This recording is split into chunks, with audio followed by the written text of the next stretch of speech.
Okay, so hi there, welcome to this unexpected live premiere video.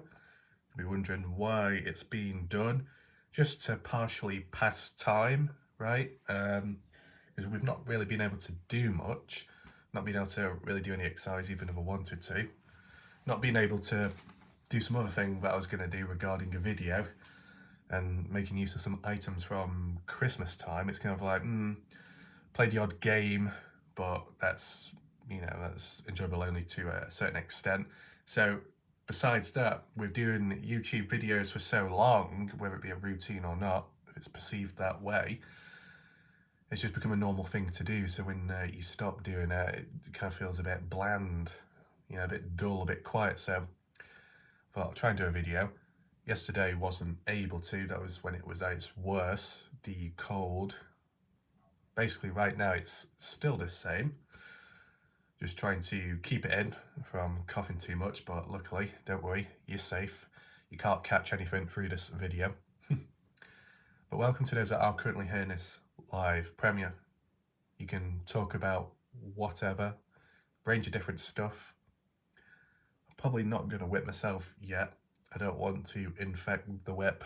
The whip deserves to be clean, cleansed, and not have any diseases upon it, so there's that.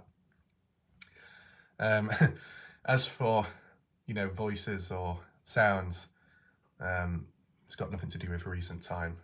People might be wondering. Sometimes when you do certain voices, might think it strains your throat, right? I mean, I'll try one in a second, like the Bob Farrell or the cowboy voice. Like this voice, real rough, just like inside, like that. But I guess you could tie it in with the impression of the cowboy, Arthur Morgan from Red Dead Redemption, considering he had a disease, a cough on him at the time when he was talking in game. So I guess I've made that a bit more realistic. Right now, sat near the radiator. That's a little heads up there in case people are wondering.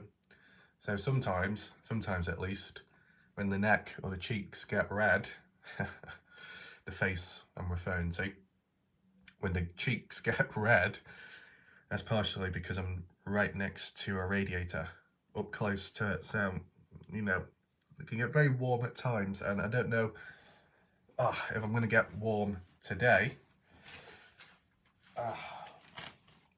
We'll see how it goes. I thought change the scenery, like the background. I mean, you might think it's still, but it's not. I can move the camera about, okay? I'll just go it the way it is, just so you can see like the trees and stuff. I'll try and keep it straight, just so the microphone still picks up. So this can be just like a random discussion video. You could say this is the equivalent. This could be considered the equivalent of those live panels. Let's talk about lots of quirky stuff and waste hours of our lives talking life stories. As I said, I'm just doing this random video to pass time because it's effing boring. To be doing a proper video, though, not quite possible. Wouldn't be able to focus the same way, right? And obviously with the line of videos that I do, they are quite important. So if I'm underperforming at the time, or that's how I feel that will happen, probably not a good idea, to be honest, again. But welcome to those that are currently hearing this live premiere. So feel free to talk about a range of different stuff. If I haven't said already, top right corner of the screen, you click on that eye symbol, you'll be redirected to some additional videos if you want to check them out, okay? And down below in the comments section, there'll be some additional links there if you wish to check them out, okay? Is there anything very important to talk about at this moment in time? Just briefly touch upon the current illness, summarise that, talk about a bit of true crime, maybe certain creators, and see where we go from there. Thought it was easy as well changing the image around just so the flow is a bit better, because I'm going to look disabled at times with my face and the coughing as well. I don't think it'd be a pleasant view. There's some guy over there through the window, looks like a banana. See, this is the thing, sometimes when I do my videos and I look like I get distracted, it's because what's going on outside. Sometimes in the distance there might be people in buildings or windows, and they just stand out maybe with the coloured clothing. Like one guy's wearing a yellow hoodie right now and he looks like a banana in the distance. But there was that other time where it was a little bit gay, where for some reason there was a guy topless, and then another one. One was bent over and the other one was bouncing up and down, but it looked like they were sat on a table. Don't know what was going on there. It wasn't Bob Farrell. Don't know what was happening. But some strange things do happen at times, and it just gets a bit distracting. And if there's anything funny too, trying to keep a straight face, it's one thing. But like, still in the distance, you still got you still got some building work still going on for bloody years. I mean, how long does it take them? Luckily, not been as noisy. I don't know if any of you picked up on it, but some videos that I have done at times, the sound in the background's been a bit distracting, a bit noisy from equipment, machinery used, and sometimes it's been on almost all day non-stop. And yeah, it's got to get on with stuff, but I don't know, it's just the timing of it, right? And speaking of timing with this illness and trying to get some videos done, especially when the odd important thing comes up, pissed me off. You know, I want to growl, I want to rip the shirt off, do something. Yeah. But it'll only be short-lasted because you get that wave of dizziness. So when did this all come about? Yesterday and a little bit the day before at night. Didn't really pick up on it at first, but when I got up to sit down on the chair when watching some TV at night, got a little bit cold, a few shivers, ankles and knees started aching a bit.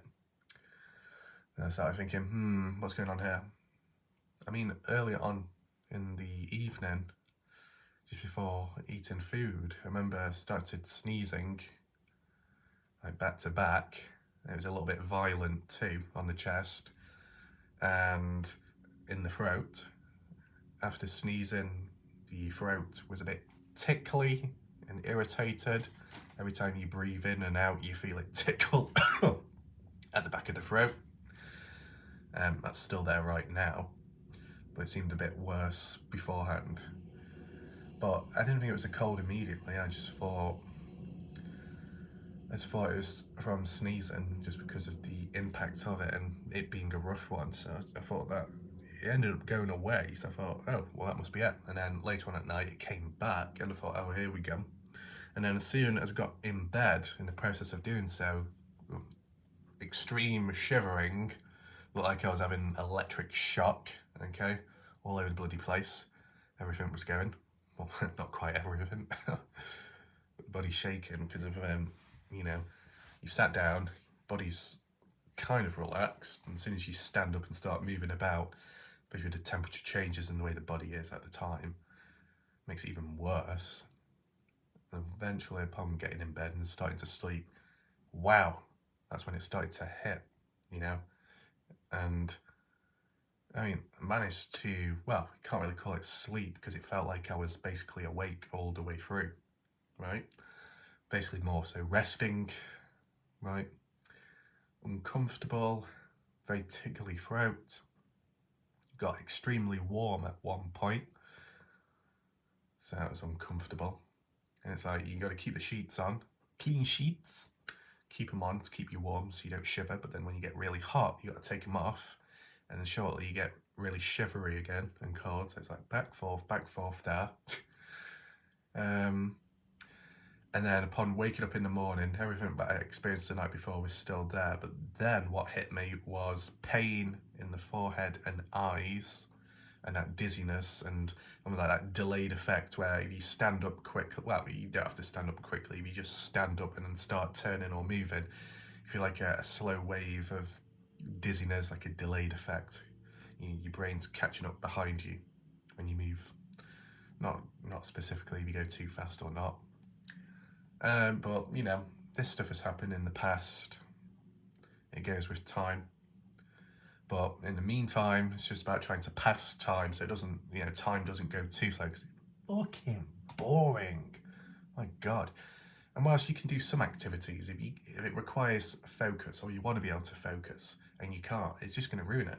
It's like when you get story-based games online, not online, on the computer or console. You want to play them, but you're not quite in the right frame of mind. No point playing it, because you probably get through a few missions, not really take it in, and then you've wasted those moments. So sometimes you just play some easy to play or simple games, online or not, online or not, just to pass some time. The only other thing that I experienced on and off, not too much thankfully, severe stabbing pain in the bloody shoulder. You know, it's still a bit dodgy from over a year or something ago. I think with the aches and pains through a cold, take some tablets, got rid of it. Came back later, tried again, then got rid of it. So that's good. But it's like yesterday, I was like thinking, should I make a video even though I'm rough? Or should I just like go upstairs, lay in the bed, and maybe consider doing a video? And in the end, absolutely nothing was done. But one thing that did come from it was bloody discomfort. You know, the neck rester was all over the bloody place. That was useless. It looks like more like a toilet seat. But I don't know if there'll be any delayed effects or if it'll come back again second time round, because sometimes you can get illness, you think it's gone or it's healing, and then suddenly round two. So there's always that. Right. Don't feel too cold at the moment. Adjust that, angle it over that way. What we need is some blessings. Jesus, where's the blessings? Tyler, where's the blessings? Becoming a desert.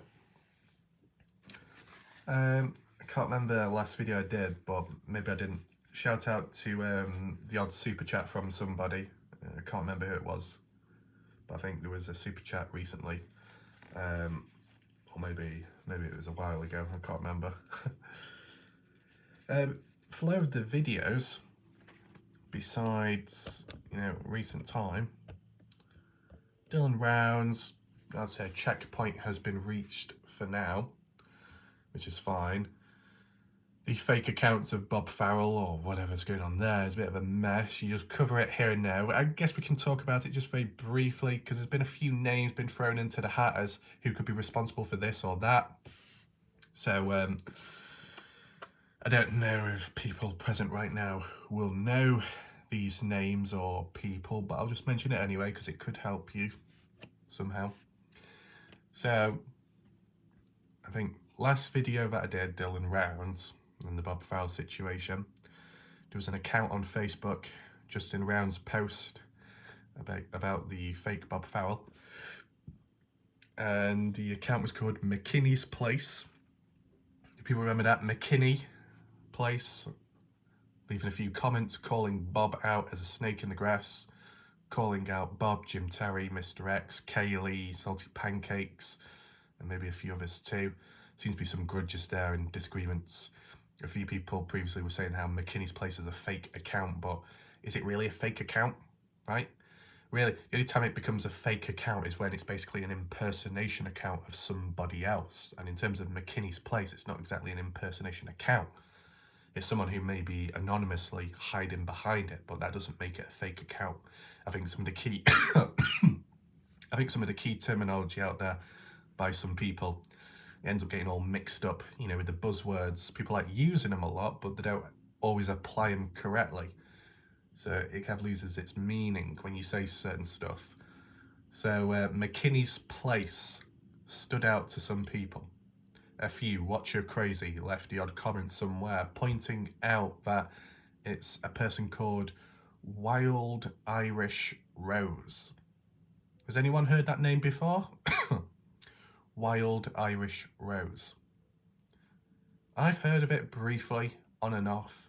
Sometimes it's come up in discussions, conversations, or more so arguments with Jim Terry. I guess Irish Rose has had run-ins with Jim Terry in a negative way with time. And recently it seems like, if it is Irish Rose behind the McKinney account seems to be calling out Bob Farrell now. If it is true, why would Irish Rose have a problem with Bob Farrell? Well, I guess it ties in line with the whole association. If Irish Rose can't stand Jim Tay, Mr. X, for certain reasons, if anybody else along the way tags along with Jim Terry and them lot, then you become a target as well in the eyes of Irish Rose, so you get attacked. That's how it seems to be. Because some people could say it's unfair, but you know, I guess you can understand it from different perspectives, right? If you've been on the receiving end of some negativity by the hands of others, then you find out that more people are joining up. You might get a bit cautious and more suspicious, thinking, oh, now it's going to get worse now. More people now are going to cause me trouble. So, yeah. Oh, I think there was a bird that was flying over then. Don't know if you saw it on camera. I wonder if we'll get any more birds flying over. I guess we'll see. So, yes, a person called Wild Irish Rose made an appearance in the Dylan Rounds case. In terms of my experience and encounters, I don't know if I did come across Irish Rose.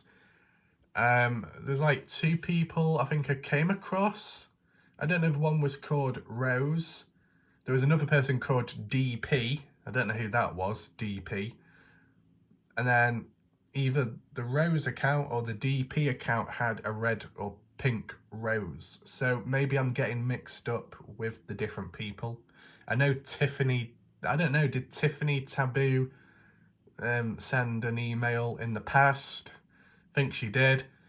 Bit weird, you know, Tiffany Taboo, I guess, well, I think it was. It's hard to remember everyone. May have reached out, sent over some material or research on the Dylan Rounds case, supposedly, but then afterwards started calling me out, criticising me, having a go at me. No real explanation given there. The IQY2 individual as well, who's more vocal in recent time, and also sometimes on my channel, had a problem with me previously, but never explained why, or really gave an update or an explanation there. As said, outsiders and problematic people out there, they tend not to apologise because they're the ones that F up, and they're completely responsible, right? It was funny, a bit unrelated, but I've seen elsewhere, what is it called? VidIQ. It's like some kind of YouTube channel where it gives out tips for YouTubers. Complete bollocks, if you ask me, because I don't think the methods work exactly. It's still down to luck, I would say. Luck, or if you're a very successful big channel, you won't have to stress that much. But VidIQ said something about, you know, how do you do your videos? Do you plan your video before making it? Or do you make the video and then try and think of some title to summarise everything, but in a clickbait way? And I thought, what a load of rubbish. You know, let's not forget humans with time, where you can make a video, you can put some effort in, you can make it clear, and you can include that in the title or thumbnail, and yet you'll still get viewers who just don't understand or can't be bothered to listen, and then they just falsely make accusations up saying that this video is clickbait and that one is. It's complete bollocks, right? What would be a full-on example of clickbait? Well, like when you get those funny fail videos or shocking moments where it will show a female on screen, almost like an eclipse with the rear end or the melons in front completely, you know, obstructing the thumbnail. So people think, oh, there's a thumbnail of a female in a suggestive way. Ooh, this could be a good video. People click on it and then there's nothing about it, right? That would be considered clickbait, right? What would be another clickbait? Maybe if someone said that they've got cancer, but they don't. And maybe the other one could be if they said giving it all up or saying goodbye to this person's name and you think it's a breakup, a divorce, or a death of somebody, but it's actually the name of a van, camper van, truck. And it's just so fucking manipulative, right? It's cancer. All these people, van life, are cancer. Van life people, manipulations with the titles, they know exactly what they're doing, right? Take in mind, what separates me from everybody else, and this is 100% a fact. Now, I don't often get too confident on YouTube because I just don't feel like it, and I'm not full on in confidence anyway. But on this occasion, I can say with great confidence, certainty, absolute truth, that when it comes to Warlight Ref, separates one from absolutely all out there, because I've simply made many videos on one case, more than almost anybody else out there on the platform and in general in life. You think about it, how many thumbnails, how many video titles I've got to create. Over 440 videos on the Dylan Rounds case, right? 440 video titles and thumbnails. That is difficult. Reason why, you got to make each one stand out from one another. You don't want it to seem too repetitive or too similar, because people may not click on it. They may think they've already seen that video because they've already seen that thumbnail, which is similar to a previous video. So you got to make each one stand out. And there's only so much you can say in the title because of the character limit, and as well the discussion it's about. You know, part 1, part 2, part 3. Some people don't quite like that, but you know, you can't gather everything all in one place immediately. So sometimes you spread it out, and when there's time to cover or to find it. So really, you could argue and say it's a lot harder on me. I still manage, it's fine. But to be, you know, when you do get other YouTubers, true crimers out there that pull out all kinds of cases from the back end, back to back, one case after another, yes, they're doing well, branching out to many, but they're not exactly sticking around, are they? It's just show up, tell the story of what happened leading up to the disappearance, any other updates, and then that's it, move on. You know, my style and my coverage, what I've realised with time, and I think I've brought up already, is that I prefer getting into a case and just, you know, going from where others left off from, the official story, the narrative, and going from there to understand what's happening. And then maybe with time work backwards to the very beginning or the events leading up to the disappearance, right? Maybe Kenny Veach, more so Dylan Rounds. I didn't look at the very early material originally, others did.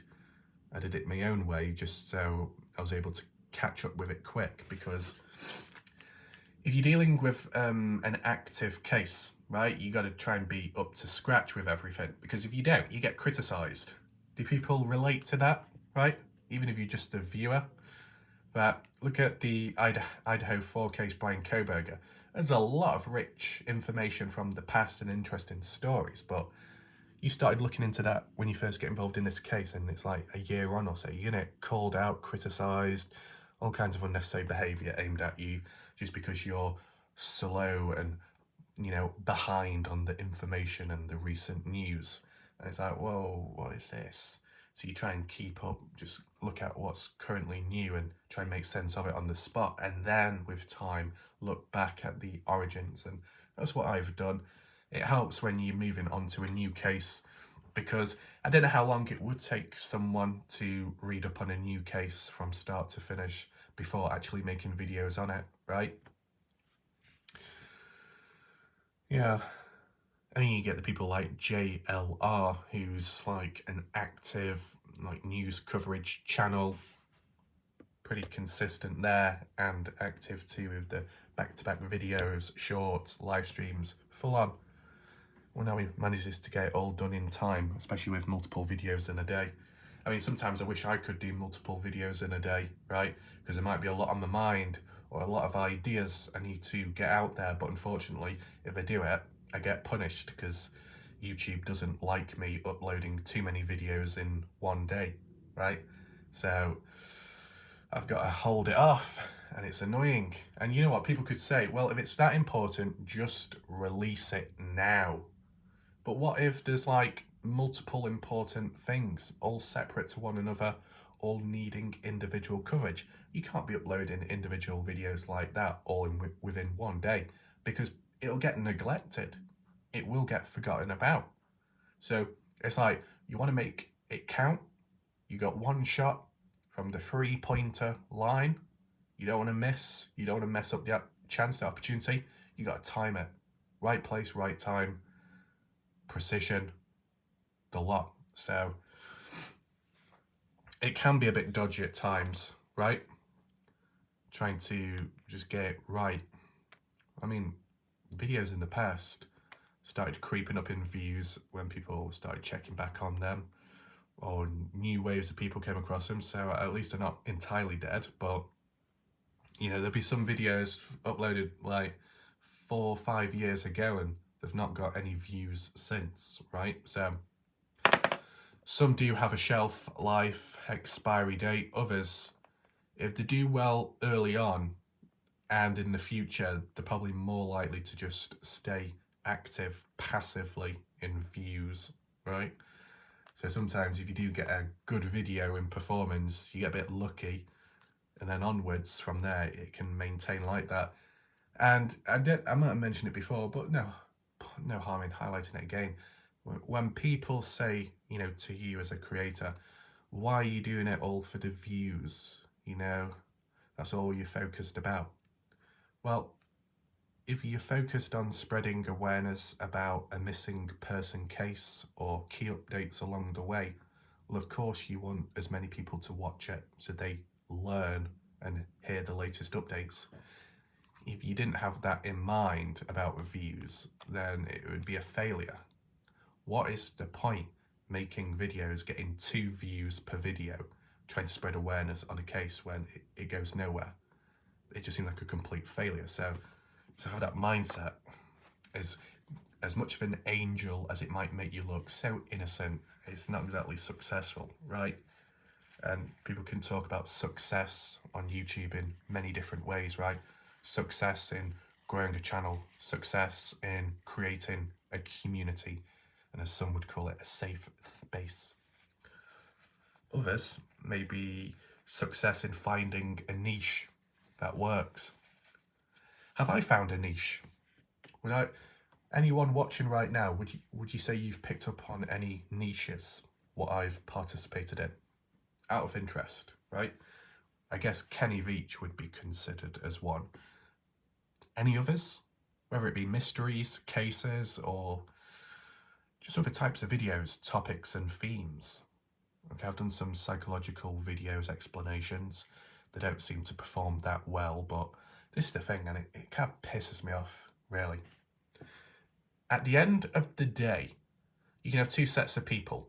One person who might have a lot of degrees or, you know, a heavy history of educational success, and then the other person that's gone through most of it, but not as, you know, do you call it prolific in titles and awards? The more well-renowned, respected one can say a lot and gets acknowledged, and the other person does the same thing, right? But they don't. I think it's a bit silly, that, to be honest. Because, yeah, you can get people that go to university, whoa, big celebration, whoa, what do you want, cookie? Sometimes people, not always, but sometimes people that go to university end up losing their common sense. Others that go to university end up getting brainwashed and indoctrinated. So, you know, positives can come with negatives at times. But what I'm basically saying is common sense is still very important, especially on YouTube and when you make videos, right? You might not have all of the background experience, titles, awards, honours, but, you know, you can still say stuff clearly. You might not have all the keywords and key terminology. You might not even have an advanced vocabulary, but sometimes you say it straight to the point, you pick up on an observation and analysis, right?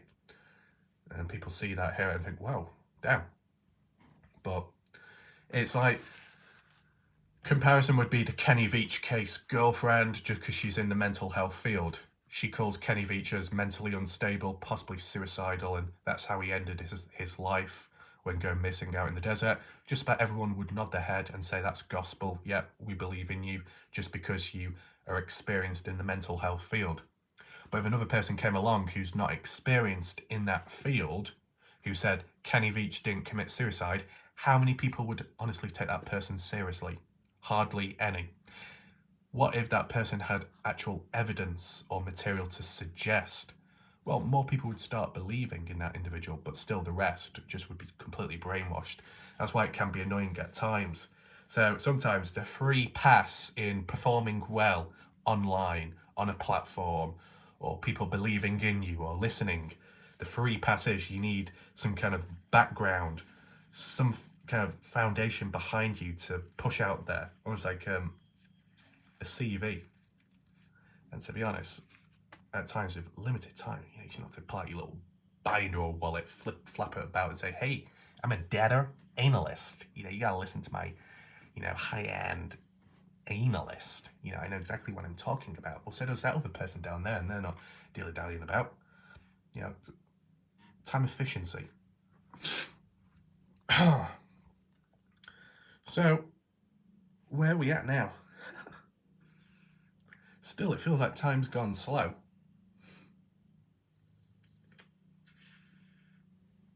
One thing I've not done for a while, live streams.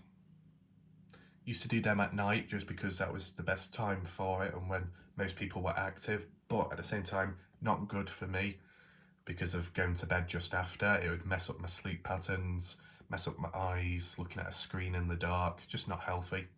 So if I did a live stream daytime, don't think it would work. When it comes to the short videos that I do, although they have performed fairly well recently, geographically speaking, more people from the UK have watched them compared to people from the US. Normal videos, though, it's always been the US. But I think when it comes to short videos, just like TikTok, the algorithm ends up choosing location, country over the regulars, right? And maybe regulars may not always see my short videos because of where it's highlighted. And I don't think people get notified either. Out of interest, anyone watching right now, does anyone get notified with short videos, or is it only long format and live streams? Some have said that they've had notifications turned off without their consent, unsubscribed without their consent, YouTube taken over, BS like that. It's a mess. I'd say recently it seems like things have gone very quiet on my channel, but then again, maybe it's the topics and stuff that I've been covering recently, it just sometimes overall it just feels a bit dead, and there's not always an answer as to why.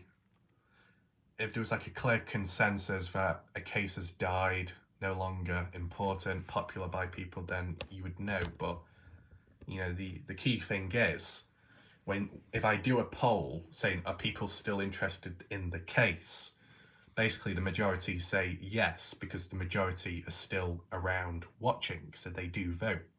The people that have lost interest just don't stick around, so they won't see the poll and they won't vote. So to be honest, sometimes doing polls like that is kind of pointless. So there's that. I do genuinely think that Dylan Brown's case has fallen flat on its face in terms of overall public general interest. I'm not referring to people on my channel, because people on my channel are like really, focused and some very dedicated to the case and still have ideas, still have that stamina. But, when I talk about general public, I'm talking about in a vague way. I'm talking about all the people out there that may have never come across my channel and have only watched some news reports on a case. Those type of people, right? They just bounce about from one case to another, temporary, maybe. Kenny Veach, well, I'll be honest with you, I don't know if Kenny Veach has gone a bit quiet as well. I'll tell you what happens in terms of the food chain, right? You could have spent like the Kenny Veach case, it does whatever it does, it might do well. You stop for numerous reasons, or you move on to something else. Others demand, and some beg, and a couple suggest to return back and cover it. When the time is right, that's what one does. But then upon covering it, you get a little boost short term, and then it just drops off again, and it's like, come on, where's your hunger? Where's the power? Where's the focus? It's just not there. You know, it's like you just want to, you know, I don't know, just like shake everything. Yeah, like that. It's like, come on, where's the hunger? Where's the focus? You know, you want coverage, you know, can get it. You know, like when people are like really pushy or a bit demanding, saying, we want this, we want that. Or if someone's not too impressed because they've got high demands, high standards, or they're just dickheads in general. It's like, when you finally do deliver, you just want to shove it in the mouth, you know? Not literally, not an object, but it's like, here you go. Here's the video, here's the performance, here's the quality, here's the research, here's the focus, here's the time dedication. You want it? We can get it. Come on. Yeah, it's like that. It just doesn't always happen. And it's like, bloody hell, what's going on? Plums fallen from the plant on the ground. But we still see some familiar names and characters still to this day. So as a positive, that's a positive, right? Covering Dylan Rounds, moving on since, different cases, or returning back to Kenny Veach, at least people have followed along the way, just like how some did with Kenny Veach. So that's always good. People that stick around like that. It's good to see. Dylan Rounds. So, I don't know if I completely finished what I was going to say, but with the fake account of Bob Farrell, that wild Irish Rose being responsible behind the odd account in the background and maybe responsible for Bob Farrell too. If it is wild Irish Rose, that McKinney's Place left a comment on Facebook saying how back in 2016 that they were impacted by Jim Terry or something on a case. Missing person 1, I would assume. Has wild Irish Rose been involved in the missing person case, or had a family member, loved one go missing in the past and then supposedly got screwed over by Jim Terry? Or is that not the case? Some out there, I think Watch Your Crazy is labelled Irish Rose as being unstable, bit of a nut job. To be honest though, I think the Dylan Rounds case community has a few screws loose here and there, so it wouldn't be a surprise. Like when it comes to Kathy and Axel, right? You've seen what she can be like and how she acts out. False accusations, slander, calling out Warlight Raff, defamation of character. Not exactly a good look, is it? And then in one of the streams a few weeks back, I think Kathy and Axel were saying on panel that she believes that Brian Koberger is 100% innocent. Now, just basing it off the measure, and that's all. You know, in a different circumstance, different outcome. But when you get somebody that comes out with maybe an unpopular opinion like that, on top of knowing what they've been like in the past, calling people out, defamation of character, are they exactly a reliable person to believe in or take serious? Not really. And this is that Kathy and Axel likes to raise their voice. She does appear to be a problematic person and maybe someone that could cause trouble within communities out there. You'll always get that. See, this is the thing. Communities can break apart and form new groups in the future, and a few bad eggs come along with it, and then there's that tension, gears grinding, doesn't quite get on well, and there's a bit of an implosion within. It can happen with times, right? But I think Dylan Rounds and other true crime cases, obviously I've not been around, well, I've been around long enough, I've just not covered a lot of cases.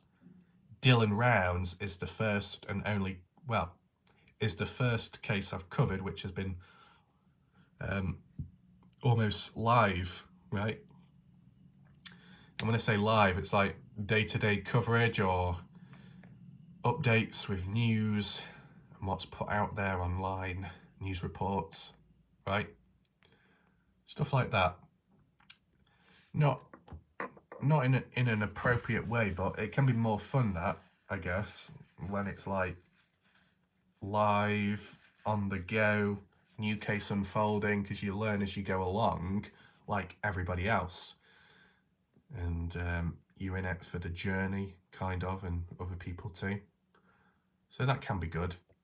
There's been many other cases since, which I've seen other channels from Dylan Rounds onwards, so I've started covering other stuff or talk about it, and when I see or hear it, I think, God, what the hell's that? I've never heard of before. Doesn't exactly gain my interest, right? And you need to have an interest in a case, whatever it is, to begin with. the interest can lead to better consistency, focus, and outwards performance. Of course, if you're trying to make sense of a case, or at least tell the story clearly, you want to be on high performance, because if not, it might not go down too well. Sometimes when I have briefly touched upon a different case, a bit rusty, it's shown, so that's why I don't always do it.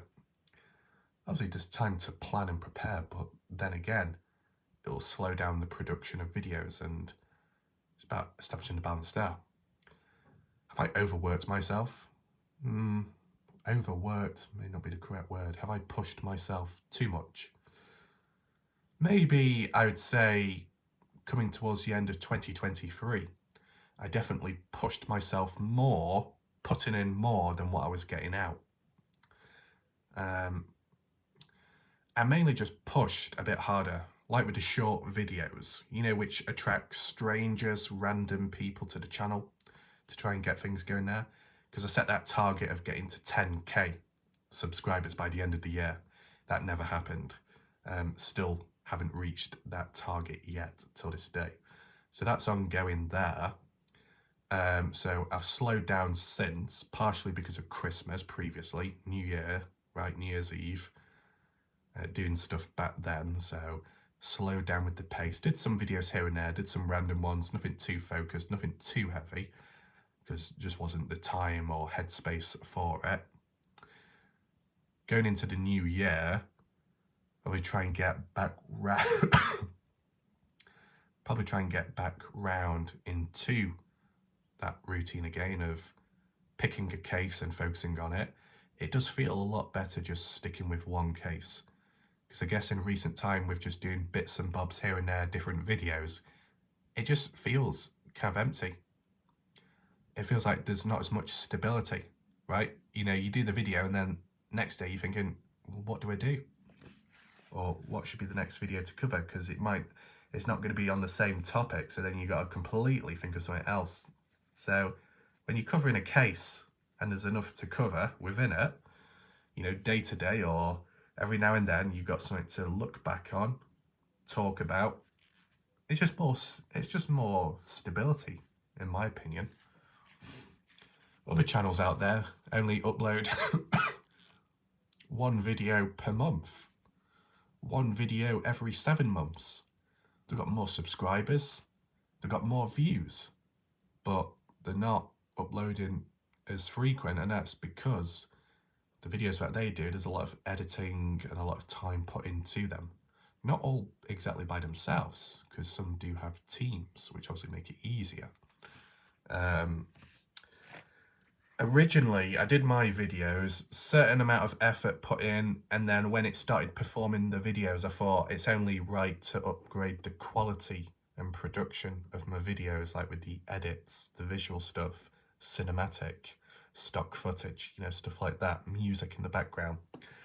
And it took more time. It was a bit rough at points. It didn't always work out. Because in the end, I found out that the more effort I put in, the less views I got.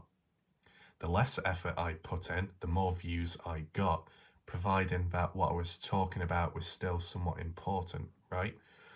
If I did a fancy visual edit talking about the M cave or a new finding, it wouldn't perform because people can't be bothered listening to the visual, you know, fancy stuff. They just want to get straight to the point.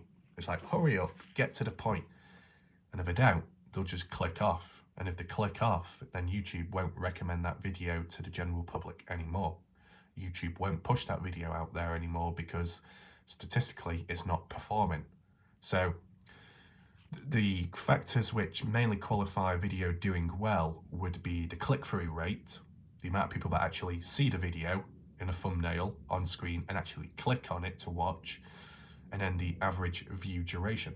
So if you've got a very good thumbnail, title, and the video's interesting enough to keep people staying and watching, and it performs, well then YouTube will push it over and over again.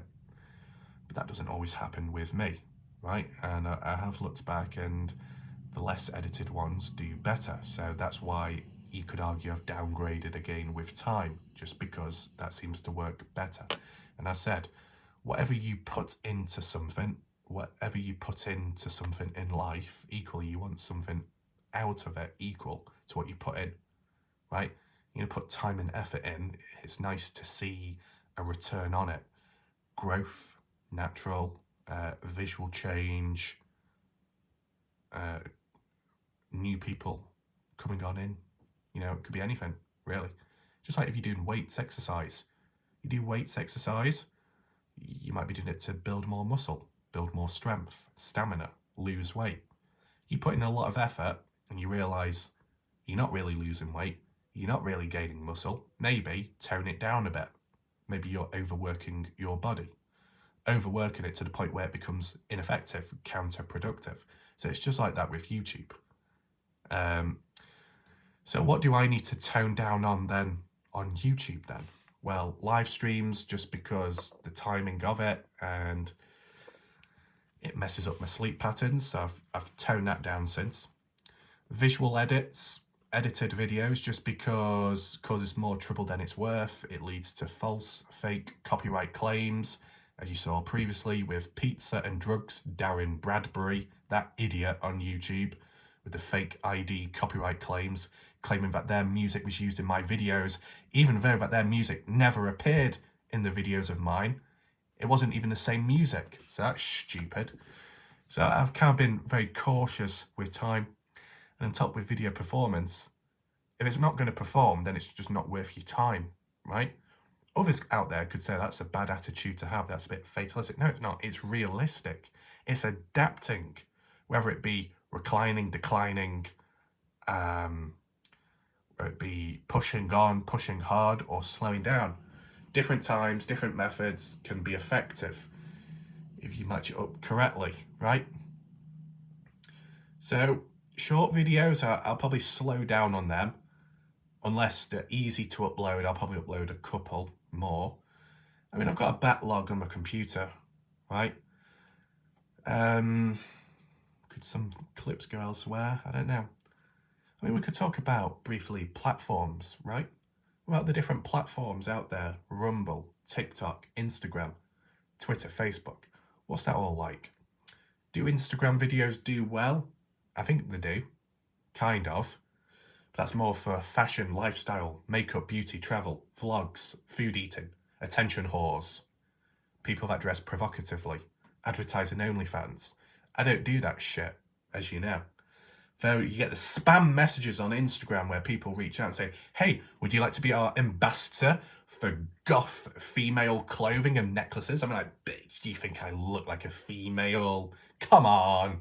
Do I look like I wear necklaces and bracelets around me?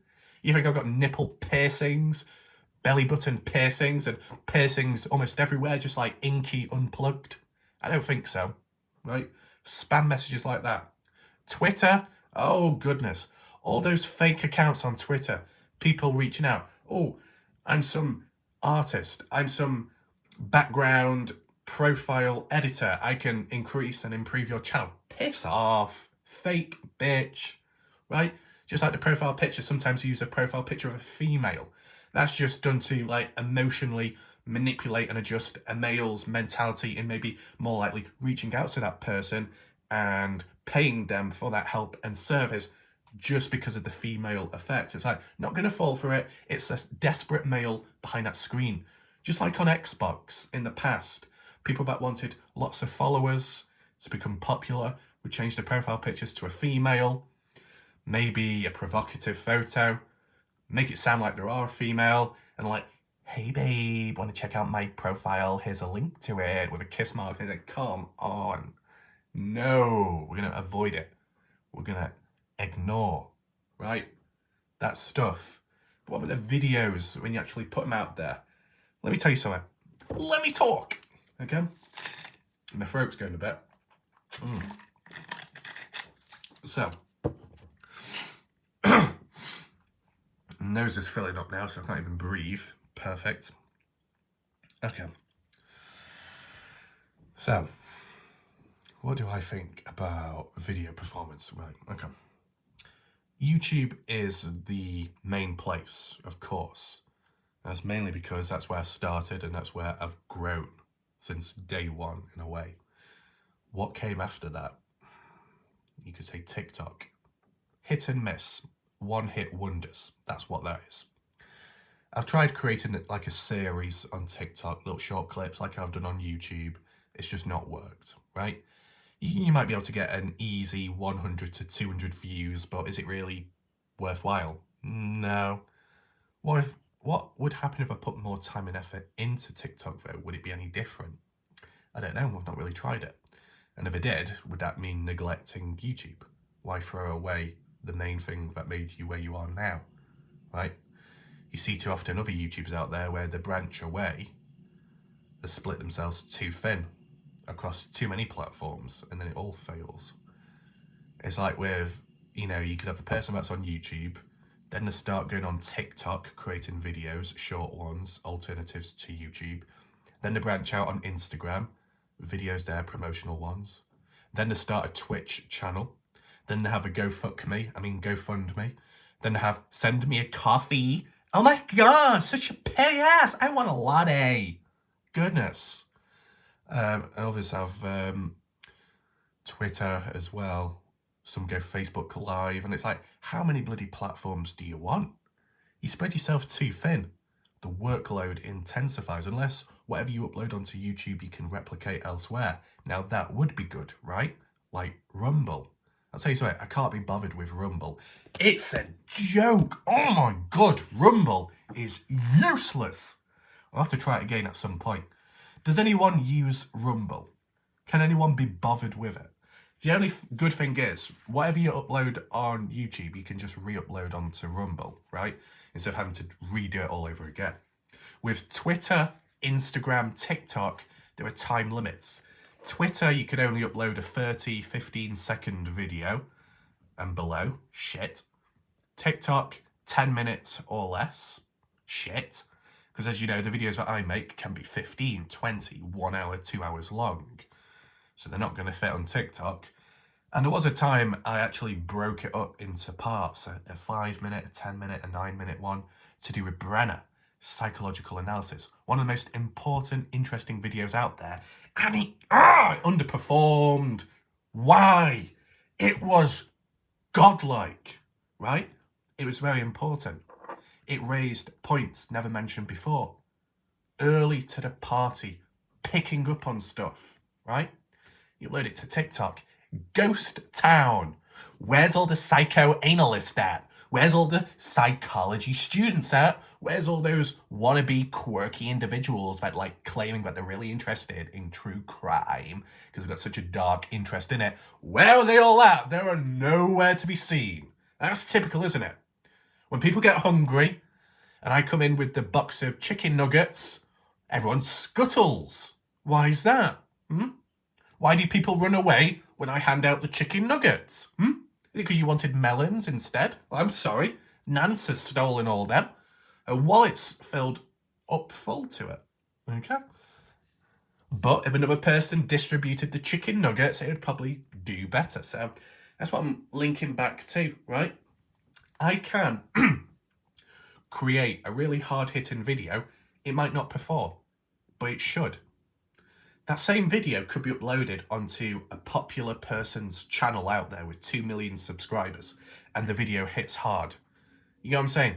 It's a bit of a joke. That's why it always interests me. What if a successful YouTuber, content creator, designed a video for a smaller channel and then uploaded it onto it without showing their face or voice, just so it didn't give it away? Do you know, like a blind... Like, you know, when you get blind testing, drinking expensive alcohol, and all these people that claim to be experts or claim to have high standards, when they drink the alcohol blindfolded and they say, that's actually really nice, that's the best one out there, and it's the cheapest, bitch-ass cheap one from the Dollar Tree store. And it's like, oh. And then they feel ashamed or embarrassed because they're all about brands, high-end products. But when it's blind tested, they end up saying that the cheapest one is the best. Just like how some people might like really expensive shoes and will wear them even though they could be very uncomfortable, right? But to maintain that image of high standards, they'll put up with it. So it's fake, right? So I think that can translate elsewhere too. So if you had a really successful content creator uploading content onto an insignificant nobody channel, would it have the same performance or outcome? I don't think it would. I really don't think it would. People always like to jump to that conclusion of, if your videos don't do well, it's because the videos suck. Well, that's a load of crap. People have to watch the video first to come to that conclusion. So you would get views in the first place. As for continued view, passive gain, yeah, that would be dead, because YouTube wouldn't be promoting, pushing it anymore, right? But, you know, this is just random talk, okay? Stuff that I may have not touched upon in the past, because it's never really a time or place, is there?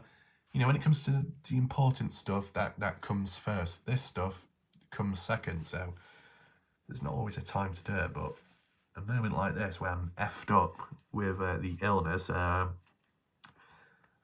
you know, there's time to do it. But goddamn, time is going so slow.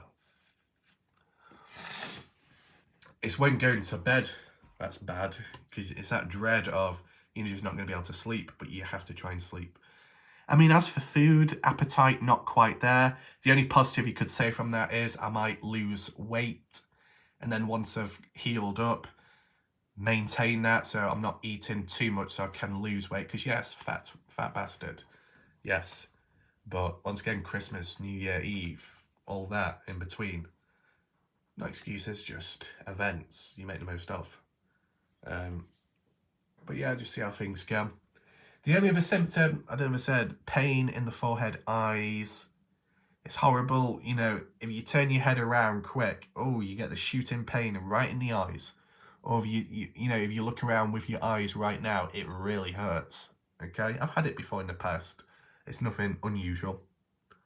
But like, you know, if I did a Betty Haywood impression with her eyes going about all over the place, googly eyes, I'd be in complete pain. So I'm not going to be doing any Betty Haywood impressions anytime soon. But as said, for those watching right now, share your thoughts, opinions, reactions in the chat about anything, everything. Hopefully the volume's okay. I've got the screen facing a different way, so you get a different outlook. Let me know in the future if you would like to see this more when I'm narrating. I know I used to do some videos outside, but I don't know, it just feels weird. Even if it's in the back garden, I just don't like talking loud, and you got to talk kind of loud so you can hear yourself on the camera. With all the noise outside, planes, trains, squirrels, birds, dogs, random things, it gets noisy, so really, you want to be able to be heard, right?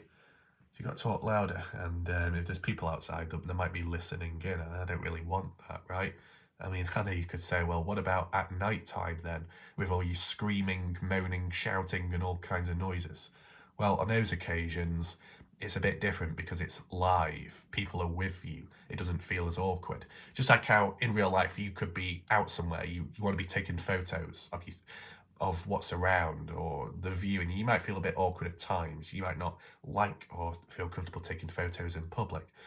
But if you're with someone who can take the photo for you or of you, just seems a bit easier and more normal, natural. Doesn't feel as awkward.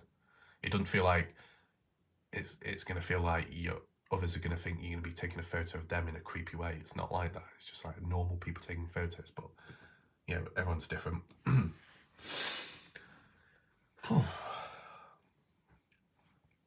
So just that slightly. So what else to refer back to? JLR with his coverage on stuff, live streams, shorts, normal videos, range of different stuff. Quite active, quite hands-on, also participating in Dylan rounds.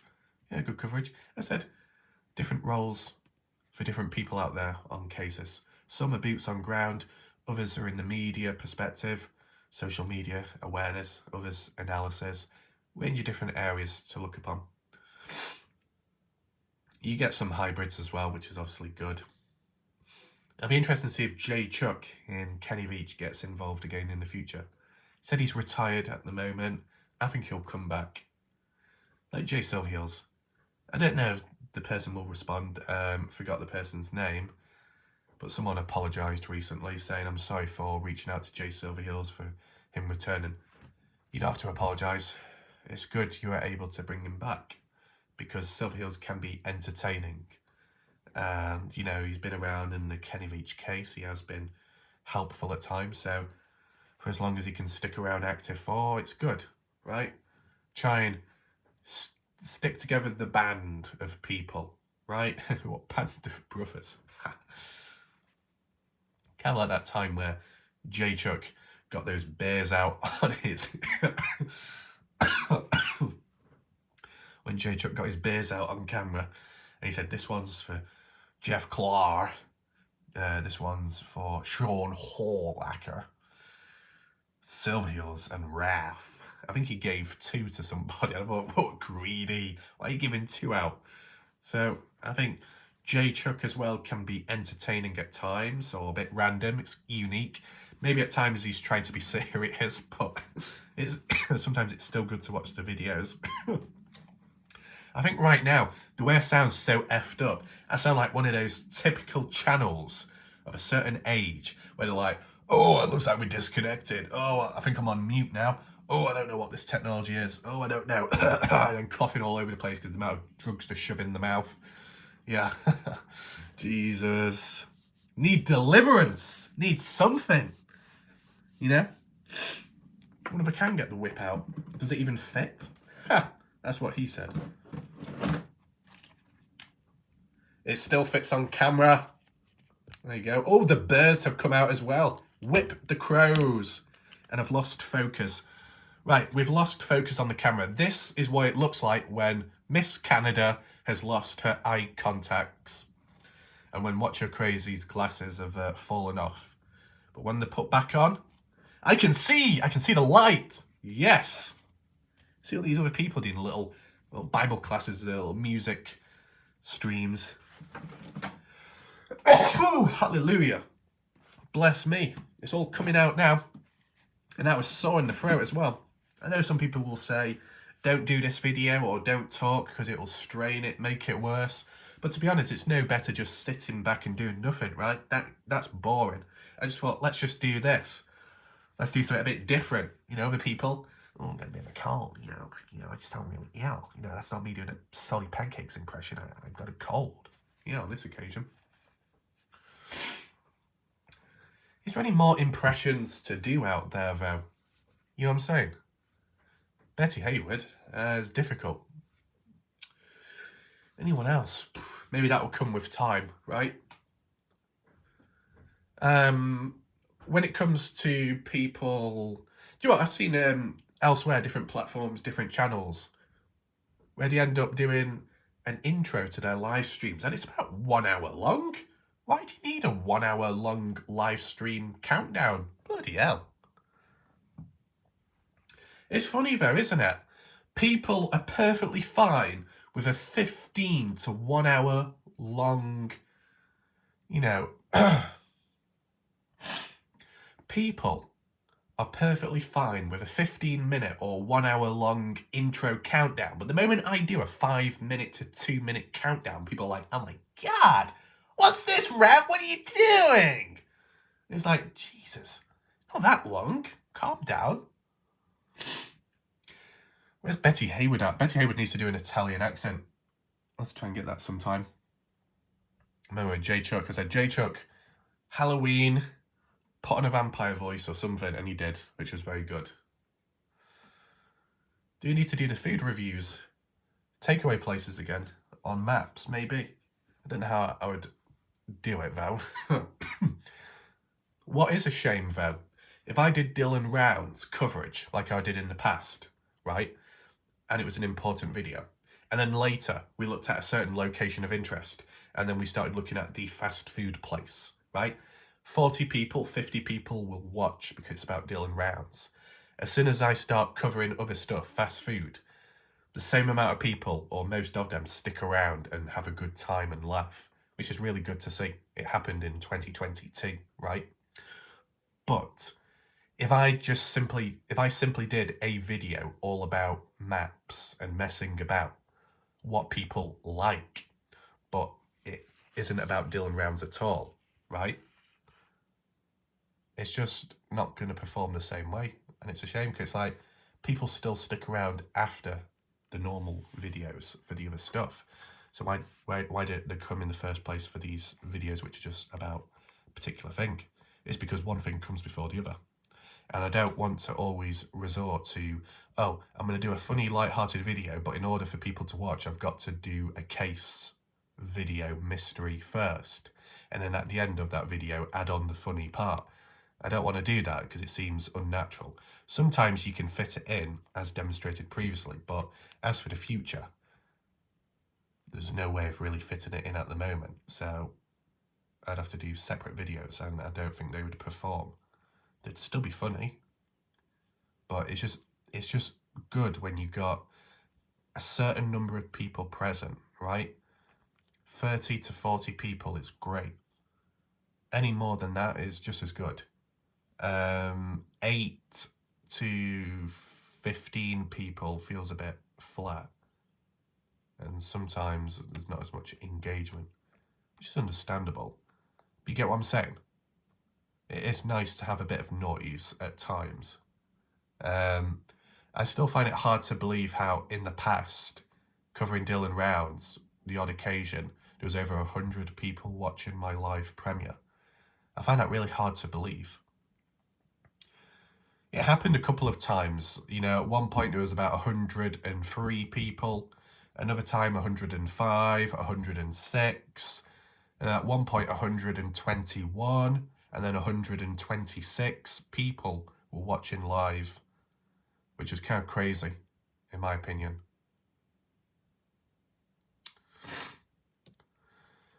But I think others out there do seem to underestimate stats at times. When you get the haters, the ones that show resistance, that go on about, oh, you've only got about 8 to 10 people watching live, where's all the other viewers at? They don't care, they're not interested. It's because they're on catch-up. Not everyone can make it on time. Not everyone is available for that time zone, that live premiere, that live stream. So people do watch on catch-up. So the time when Salty Pancakes said, your video ref has only got 24 views. You look at that video now, it's about 500 to 600. So, you know, people did watch in the end. For some out there that might have, you know, like 1,000, no, let's say if someone had 1,000 subscribers on their channel and they had 500 people watching live, that would be considered a major success, right? Everyone would be getting involved, it's seen good, whatnot. That's because half the people subscribe to the channel are watching live, and then maybe the others watch after.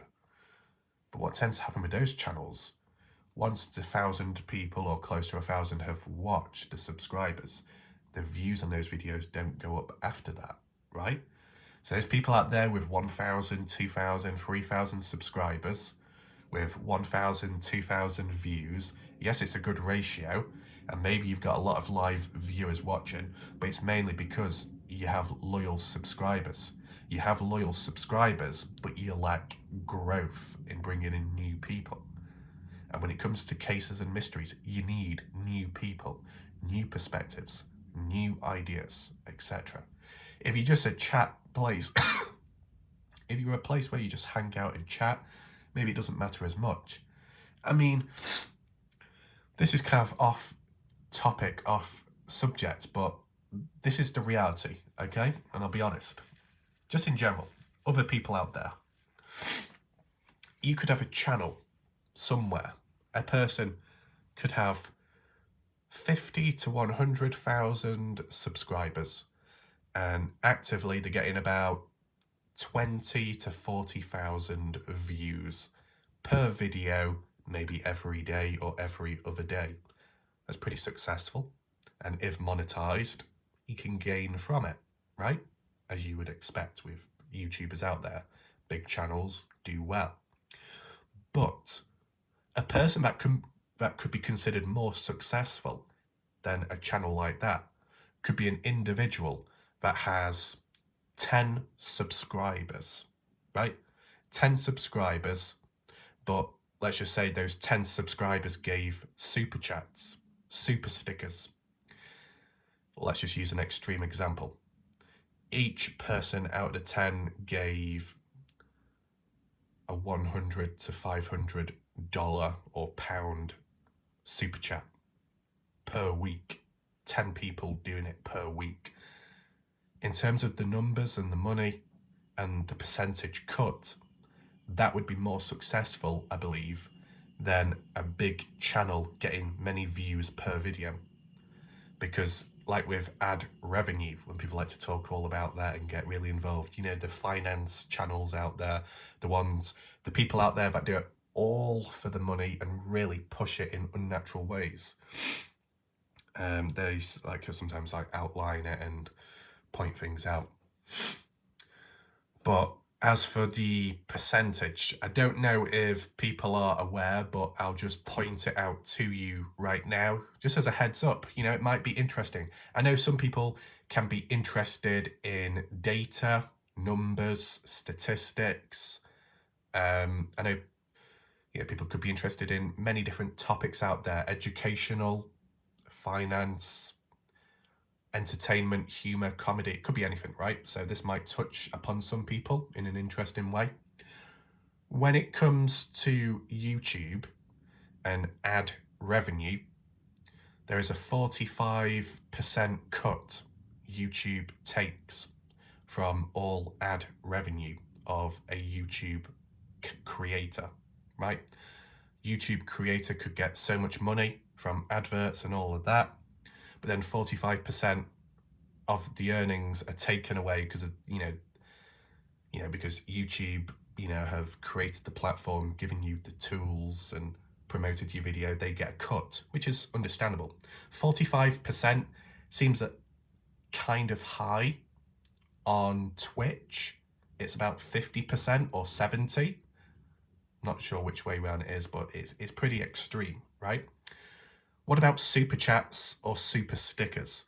Now, I can't do maths on the spot because I'm not good at maths, okay? But like if someone sent 100 or a 20 or a $50 super chat, I guess YouTube takes a 30% cut of that money, that donation, which is still pretty high. But, you know, if you was to compare advert monetization to super chats and super stickers, the reality and outcome is super chats, super stickers, memberships, gifted memberships are arguably the greatest, best growth in support compared to the percentage cut from the advert part. That's probably why you get many people out there that do live streams. As you know, I don't, okay?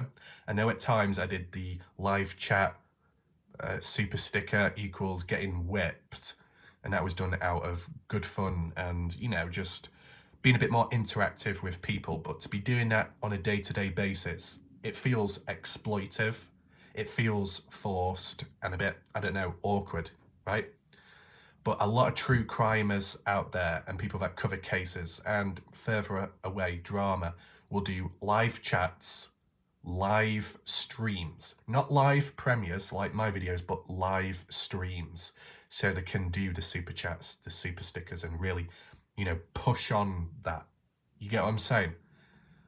People out there know what they're doing. So there is that. Not that it's an issue, but I'm just pointing out as an observation that's it. So yeah, super chats and super stickers and gifted memberships, 30% cut YouTube takes. As for advert monetization, 45% cut. So it's still pretty high. What about PayPal? So you would see it elsewhere. People do Cash App, Venmo, and all of that. I don't want to participate in all that. I don't see the point in having multiple outlets like that. It seems desperate. It seems a bit forced. Okay? PayPal in the background, much appreciated if people participate in it. And it has been the case with time, so that's very good individuals. I don't always give shout outs because it's, you know, out of respect for privacy and it's anonymous. So PayPal donations, or maybe that's the wrong word, PayPal showing support, an alternative to super chats. It's anonymous, other people can't see it, which I guess could be a positive in the eyes of some people. But the most important part, and it's not in the eyes of the creator, right? The creator should not tell the viewers where money should be put into. Does that make sense? If you start telling people this is where you should send out super chats, this is how you should show support, it's disrespectful and rude, okay? If people want to vote with their wallets or show some kind of support or positivity, they'll do it when it's the right place, right time, when they want to, and when, you know, just in general, natural. That's what's most important. So yeah, if you start telling people what to do with their money, that's where it becomes rude and disrespectful. But just as a fact, when it comes to PayPal, that's only because I've seen the terms and agreements, whatever you call it. So YouTube, 45% cut, Super Chats, 30% cut of earnings taken away from me. With PayPal, it's like 4%, 4 to 5%. At max, maybe 7.5%. So if someone gave like a PayPal Super Chat, let's call it that, and it was $25, $50, the one who receives it will receive almost the full amount of that money given, compared to if someone sent it through YouTube, because the percentage cut is significantly lower. YouTube Super Chats 30%, PayPal 4 to 7%. So you see the big difference there.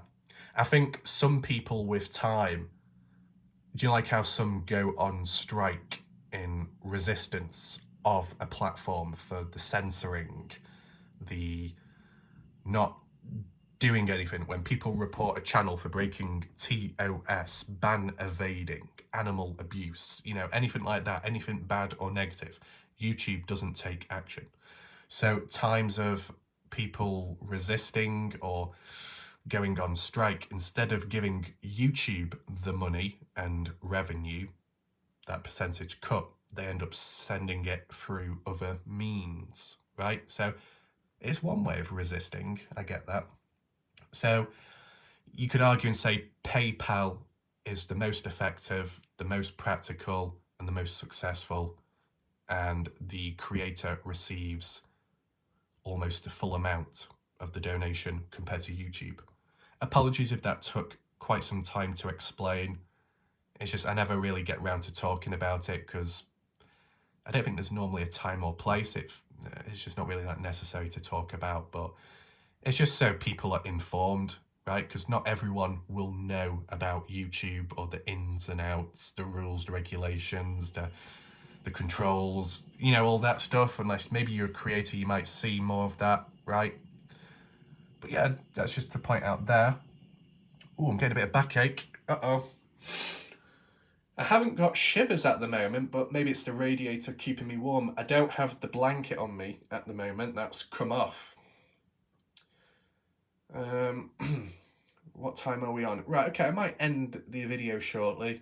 If there's any closing points, discussions to talk upon, I'll do so shortly, okay?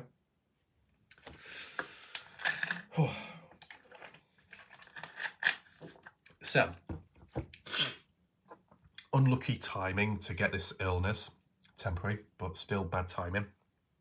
I needed to do an important video, but I can't focus at the moment, so I'll have to do it a different day, okay? A few days' time, or at the end of this week. We'll just see how the cold goes on for, because sometimes it can come back. As annoying as it is, it can return, and that's bad, okay? Take some tablets afterwards, might help with the throat as well. It's weird, some tablets, normal ones, right? And it says, does the throat, does the head, like the eyes, and other bits and bobs, and yet you swallow it, and yet it can still fix up top because it works its way up or something, which is quite good. But yeah, when more focused and more healthy, do some Kenny Veach coverage. It's important. It's time, right? As you saw, I did a few light-hearted ones recently. Still valid discussions. You want to check them out. Feel free to do so. You want to catch up on previous videos? You can. I don't know if YouTube is silencing me with my community post. Not as many people interacting there. Maybe not as many people see the community post. I'll try and do more polls in the future because that seems to be like a fun thing to do, right? Random polls in general, you know, the master of polls, all about it, you know. Do I have a poll with me right now? Of course I do. Black poll, okay? Just about fits on the camera, almost. Yeah. All in all, this is a bit of a random video, but it's just talking about a range of different stuff because normally there's not enough time to talk about other things, right? And the flow is a little bit more casual here, as you can tell by my voice tone and the deep breathing and stuff. Sometimes what I've got to do is, if I do turn my head or look around, I've got to close my eyes because if I keep them open, they do hurt with that movement, so that's kind of silly. But it is what it is. I do have like a little box to open as like an unboxing video on football cards, which could be exciting, but I need to be healthy again to enjoy that and to be in the right frame of mind, you know, and do some other stuff too. Yeah, a little bit tired, not surprised. So, is there anything else to talk about? Don't think so. Saw quite a few birds flying about earlier in the sky. It's gone a bit quiet since. It's because all the bread's down below. Not done ASMR videos for some time, but once again, it's a niche. ASMR is a niche. It works for some people, it doesn't work for others, right? I think each channel has to be established on ASMR to begin with. It's harder to transition into it.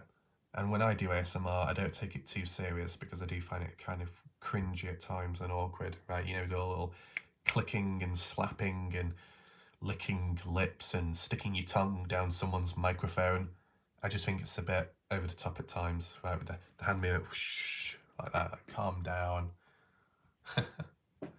The dizziness is coming back again.